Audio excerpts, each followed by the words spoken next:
boy Greg. Welcome to another installment of the Beer Flow podcast from myself, Real Deal, and Einstein. Thank you for the love and support. We got to tell you guys have been coming through. Thank you so much. Love hearing your feedback. We love seeing the reviews. Once again, go to iTunes. Check us out on the Beer Flow podcast. You can also catch us on Stitcher, and you can also catch us on SoundCloud, or make sure you go to the website. All right, let's get into it. So it's summertime, and we're kind of sticking with the whole summer, kind of the summer planning, the summer series of the Beer Flow podcast. And I had something come up to, I had a friend come up to me and ask me, "Hey, I've got this party I'm doing. It's an outdoor thing. Let me get your help. Can you help me out with some beer? What should I bring?" And, I run through the gamut of questions like, okay, well, how many people are you going to have? This and that, blah, blah, blah. And I helped him out, and everything worked out great later on. And I remember he said to me, it would be really cool if you can have some kind of pamphlet or kind of relay this information online. I said, oh, online? Yeah. We have a platform for that. Because for those of you who don't remember or don't know, we're helpers here at the Beer Flow. We want to help. So this is going to be the episode about our little step-by-step on if you have a party to plan, how to go about it beer-wise. All right. First things first. Kegs. We're going to talk about some kegs. Now, a lot of people, when they say, I'm going to get, they physically see what looks like a barrel. And like I said, I've worked in the beer industry before, and people have ordered kegs and said, yeah, let me get a barrel. Okay, so let me completely get this clear. If you ask for a barrel of beer, people that are in the industry that are in the know, they know what you're talking about. But an actual barrel of beer is, think of cartoons and way back in the day when they actually used to show like the big wood barrels with X's on them and little taps. Those are actual barrels of beer. What's actually available to you in keg form, they call those half barrels. Those are going to be 15.5 gallons of beer. Now, let's keep it in consideration that, you're going to need cups. So let's just take your average red cup, the solo red cups. Those are 16 ounces. Okay. So from that 15.5 gallons of beer, you're going to get approximately, you're going to get about 160 to 100 glasses of beer. It's a lot. So keep that in mind. Now, the reason for the fluctuation in numbers is because of, shaking around, if it hasn't settled in right. Because, what happens is when you get a keg of beer, get it where it's going to be for the day or for the, biggest amount of time. Get it in there, get it iced, and leave it there. Don't go moving it around. I mean, I understand, if it's outdoors, sun's coming out, you want to kind of keep it in the shade. Yeah, that's fine. But you also want to plan ahead. The more you shake it, the more it's going to get foamy. So those of you that have ever tapped a keg or seen it, you get foam. You get foam from shaking it around. So, one more helpful hint. When you get it in the tub or whatever you're going to put it in, yes, put it in ice. Surround it with ice. Throw some water in there. And one of the other little tips I've seen and heard that works is if you put rock salt in that water, in the little gap of ice and water that the keg is sitting in, not on top, kind of on the sides of it, that keeps the water and the ice cold and keeps your beer cold. Cold beer in a keg is good. Always got to make sure it's cold. Because once that starts heating up and you try to, so say your keg is cold, water, it's gone, it heats up, try and ice it again, you actually can, run the risk of getting sick. So always keep it cold. The way that we have always suggested is put it on ice, get it surrounded with ice, maybe some rock salt. If not, whatever, just keep it on ice. And throw another bag of ice on top of it. Just unopened bag of ice. Keep it on top there. That'll keep it cool for the most part. And it should run you for the day. So 15.5 gallons, approximately 160 to 140 red cups. All right. Now, there is a thing called a pony keg, or I've heard it called a half keg. That's 7.75 gallons. Now, those are, physically, those look like they're going to probably work the best for you. I'm like, okay, those are great. Yeah, I want that. Now, the problem with that is that there is really, really, really limited beer that's available in that size. You're not going to find it, or you're not going to find a lot of options that way. Usually, if you can find a pony keg, it's usually going to be a macro beer. It's going to be Bud Light, Coors Light, that's for the most part, that's what I've kind of seen. Sometimes I have seen some craft beer in a 7.75, and it's cool, but those are pretty hard to find. So just keep that in mind. Now, the other size keg, it's going to be the 5 gallon. Those are great. God bless them. Those are awesome. Most craft beer that you see are usually done in 5 gallon kegs. Now, let me go back to the pony keg. Sorry, for the pony kegs, you're going to get about. All right, forget that. Don't even. I mean, if you're going to get Budweiser or Coors Light or something in a pony keg, have at it. You'll probably get about 70, 80 cups of beer. Okay. Anyway, back to the 5 gallon. The 5 gallon, like I said, most craft beer, they brew in 5 gallon batches, and a lot of like limited runs, they'll only come in 5 gallons. So with those 5 gallons, you get about 54 to 40 red cups. So keep that in mind. It's not a lot, but if you're getting something really good, really special, you kind of don't want to waste it. So, and the worst part is I have seen a lot more of the big 15.5 gallons go to waste. I couldn't tell you the number of times that when I worked at a place that rented kegs, how many of them would actually come back 3/4 full, half full. It kind of hurt my heart. But with 5 gallons, those are more than likely, they're going to go. There's really not a whole lot of waste with that. And then, when people did return 5 gallon kegs and there was still a good amount of beer left in them, just kind of look at the guy and say, really? It's a little heartbreaking. Just kidding. Anyway, the point is, with the 5 gallons, you've got a lot more options. Almost everything as far as craft goes is going to come in a 5 gallon. So the sky's the limit. And if you can find a place that actually does it, God bless you. Okay, so let's get back to the numbers here. Like I said, for a full keg, you're going to get about 160 to 140 red cups. And then for a 5 gallon, you're going to get about 54 to 40. So when you plan your parties, you're going to plan it like this. You're going to take those, the number of servings, those are all servings, 54 to 40 or 160 to 140. Those are servings. You're going to take those number of servings, and then you're going to compare that to the number of beer drinkers at your event. So, I mean, you can probably have about 100 people at this event, at your party, whatever, and maybe only half of them drink beer. So keep that in mind.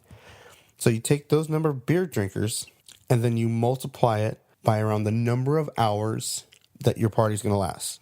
Keep that in mind, and then also keep in mind, you're probably going to have, of those beer drinkers, you average for the whole party at least about 3 servings. There is math involved. You also don't want to overserve because technically it's against the law, but whatever. You don't want people to go without. That's one great way to ruin it is running out of beer. So make sure you kind of plan accordingly.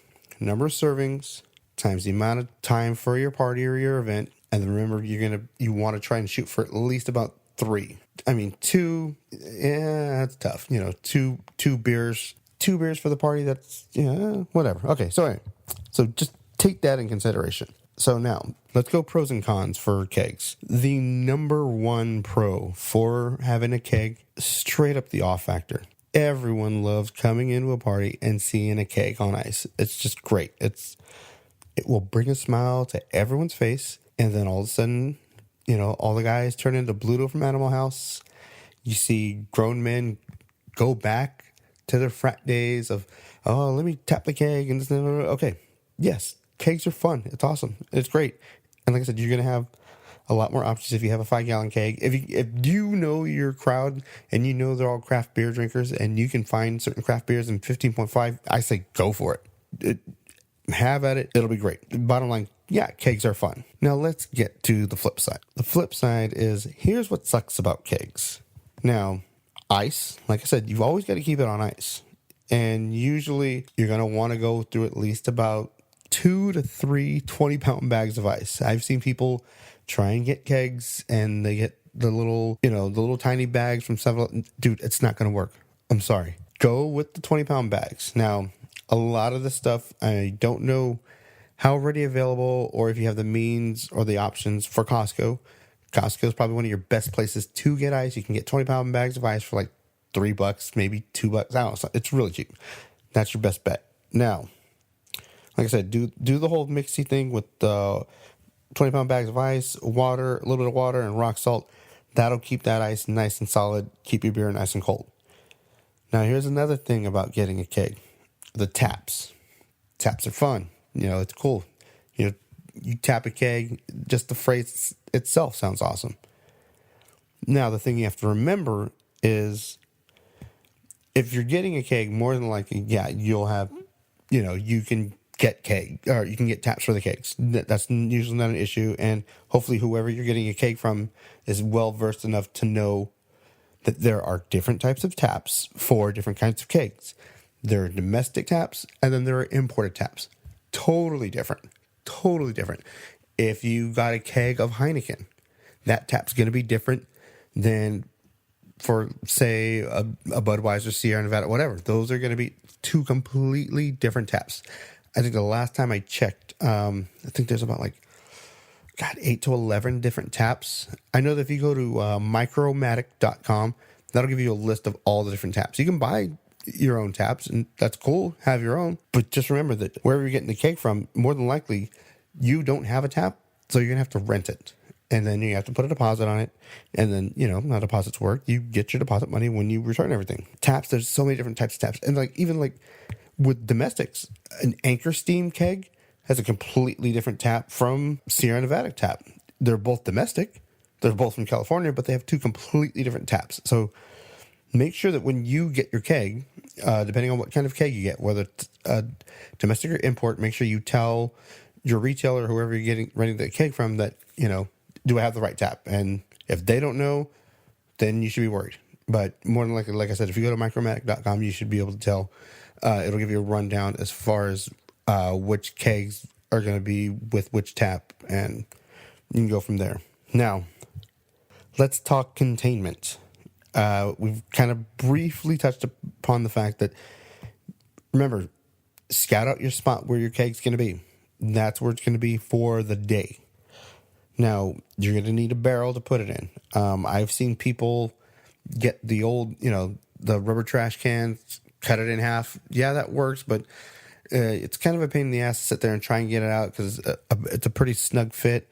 A lot of places where you get kegs from, you can, rent a tub that comes with it. I think it'll cover about 75%, 65, 75% of the keg, and that's cool. You can rent those. And I think the last time the rental's like $15 or something, and there's whatever.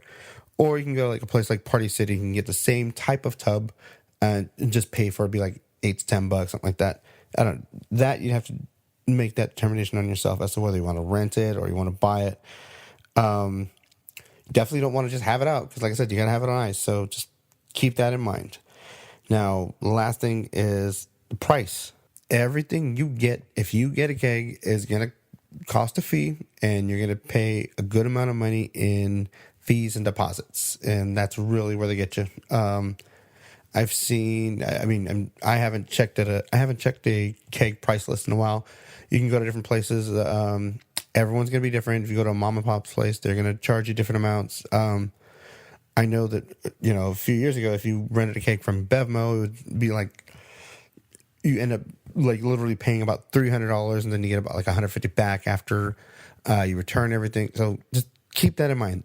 Kegs are not cheap. If you got a guy and you know someone that'll give you a good price break on that, by all means, go for it. But once again, keep in mind, if you get a craft beer, just like everywhere else, a craft beer is going to cost you more than a Budweiser. So just keep that in mind. And then one of the other things that a lot of people forget about is Is it just more, like I said, is it more of a pain in the ass to sit there and deal with cups and deal with this and deal with that? Because you got to think of the disposal. Then again, it goes back to bottles and cans. Do I just go with bottles and cans for my event? It's a valid question. My suggestion is you think of the disposal and the convenience for you. I mean, if you don't want to have to worry about it, you don't have to deal with it, just go with the cans or bottles. Just remember that you're going to have to do the same type of formula that we just did earlier for the kegs, with the amount of people, the amount of beer drinkers, duration of time, and amount of servings. So we'll go back to the whole Costco thing. Costco, you can buy cases of beer, and for those who don't know, because not everybody does, and that's fine, no judgment. We're helpers here at the Beer Flow. A case is a 24-pack, so most places don't carry cases.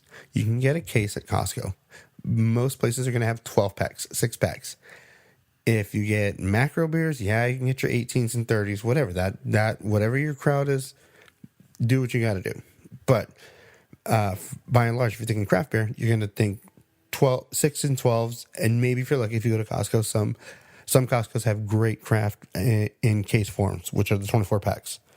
So keep in mind, you want to consider the convenience of it. How much do you want to have to deal with it? Whatever, let people dispose of it. I mean, I've had people who said, hey, we're having this party, isn't that? But I know so-and-so's going to save the bottles for his kids, take the cans for whatever. Knock yourself out. It's all good with me. One of the other big questions is, what do you get? What's going to be the biggest crowd pleasers? And in all honesty and fairness, you know your crowd better than pretty much anyone. If you're having a party with a lot of strangers, or, you're throwing a party for somebody you don't know, this is what I would suggest. If you are subject just to like grocery stores, liquor stores, definitely by using that same formula, you want to go with 12 packs, variety packs. Come on, it's easy. Sierra, Sam Adams, everyone's got summer packs, knock yourself out. That's good stuff. You can get a 12 pack of, Deschutes, Mirror Pond, go with the 12 packs. Now, if you do have access to a Costco card membership, all that jazz, what I usually suggest is to cover your bases, you want to go with something, nothing too heavy, but stuff that'll like please your beer geeks. So I know that at my local Costco, I can get a case of Lagunitas IPA. Once again, people recognize that big old IPA, done. There, you've covered your craft beer, guys. Case Sierra. If you want to go with something lighter that I know you can get in case form, go with an import. Like if you can find it, like I've seen cases of Stella, cases of Heineken, cases of Corona, cases of Pacifico. Those are going to cover your lighter tastes. And a lot of times, let's face it, you're not going to please everybody. The minute you understand that, so much more stress is just taken away. You're going to be so relieved if you just say, hey, I'm hooking you up. Here's what I got. You're not bringing any bullshit. So I would always go with Sierra Pale, Lagunitas IPA, maybe an import that's lighter, like I said, Heineken, Corona, Pacifico, Stella, or just like I said, at Costco's, they do have cases of variety packs. I've seen them. I've seen the Mendocino County variety packs in case form. They usually carry Sam Adams seasonal variety packs. Kona's got a great variety pack. Whatever. But like I said, it's always going to be about convenience. It's going to be what is going to be the easiest for you, disposal-wise, cost-wise. Just keep all that. Keep it simple. It's a party.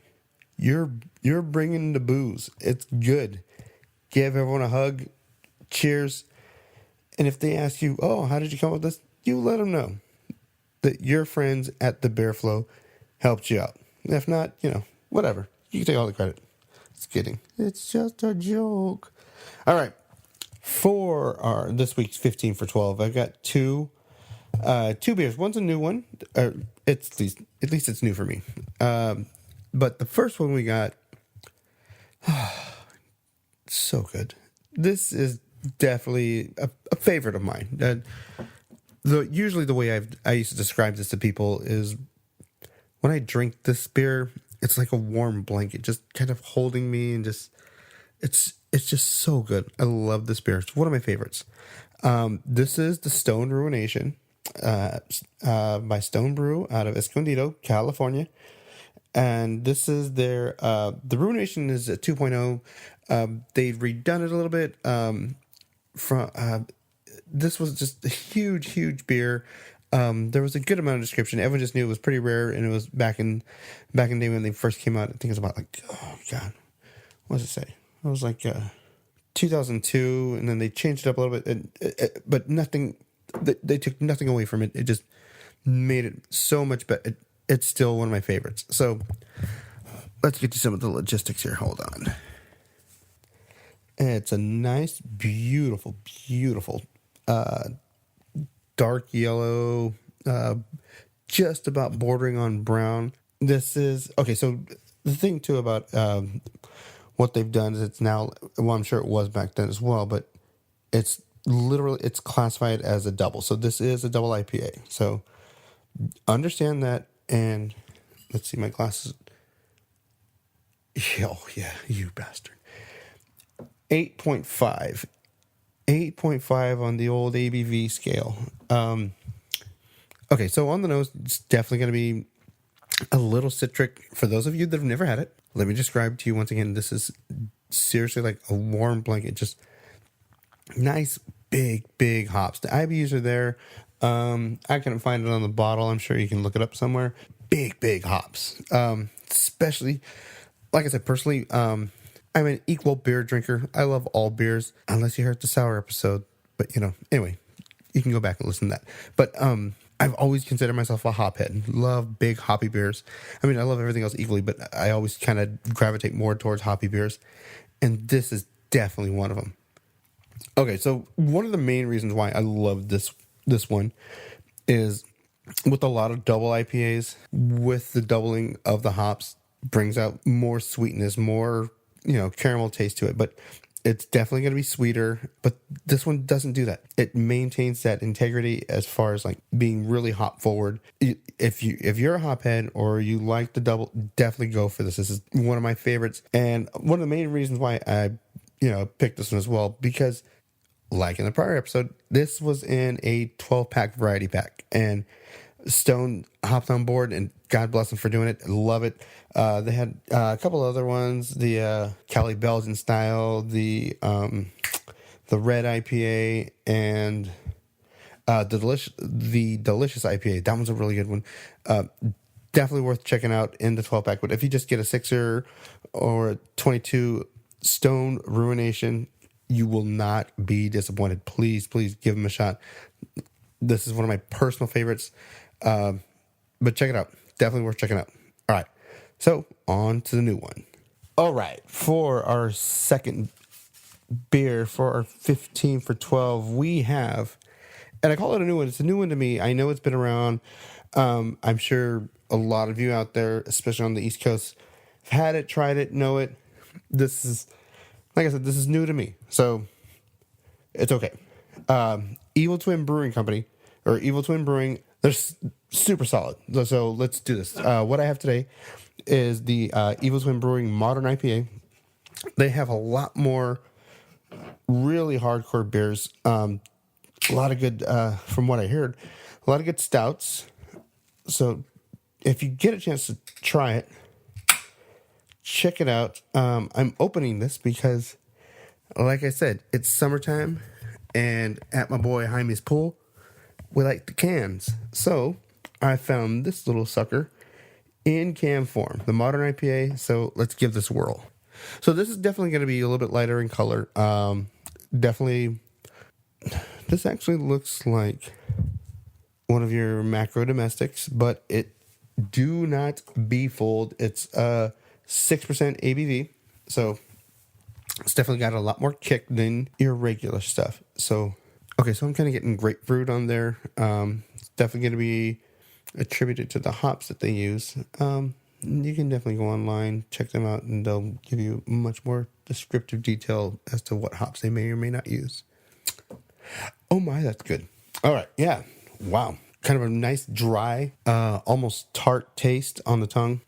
The taste kind of, the hops are there, but they're not super overpowering. I mean, and I understand I probably should have done this in reverse, but The one thing I get too is like with a lot of California IPAs, you get that big punch of hops, and then it kind of lingers around, on the tongue, and then it kind of slowly dissipates. Whereas this one, the hops fall off, but like not in a bad way. I mean, they just kind of go and they just like slowly, like Kaiser Soze, they just kind of just walk away and disappear.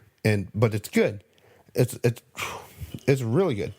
Definite thumbs up for me. And so for those of you who don't know, here at the Beer Flow, we don't give a rating system. But if you do go to Untappd, it's a great app. You can sit there and rate every beer you try. You can add friends. We at the Beer Flow, we have an account on Untappd.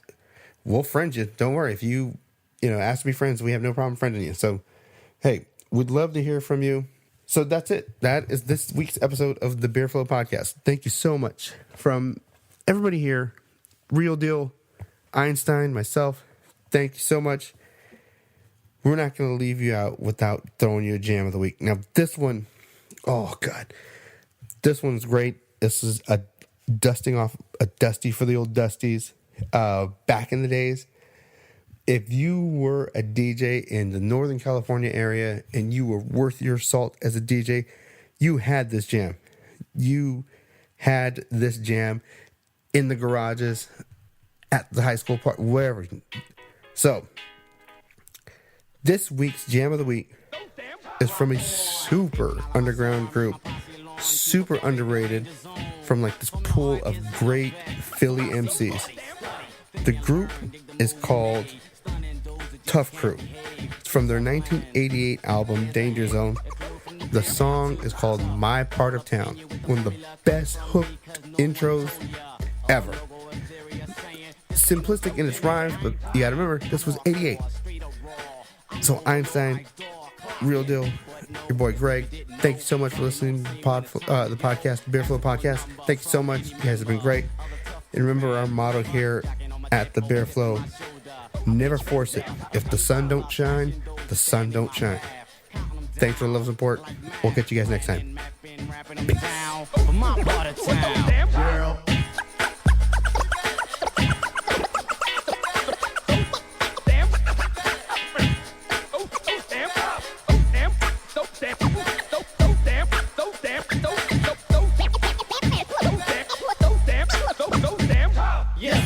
Another verse of rap, another tune, a bar, a star. Yo, the pack is illin', chillin', billin', willin'. Show shot, clock, and rock to the point of no return, or to the point of madness and burn. Starters, I call suckers, or a new jack. In case you never knew that, the crew is back. Check out the scenery, Jim. You're not the future, you're history. You try to compete and bust my groove, but when it came to battle, where the fuck were you? Hardcore, on wax and I'll sell it. That's how we roll, so that's how I tell it. Call it, don't call it what you want, but the fact remains we're getting paid up front.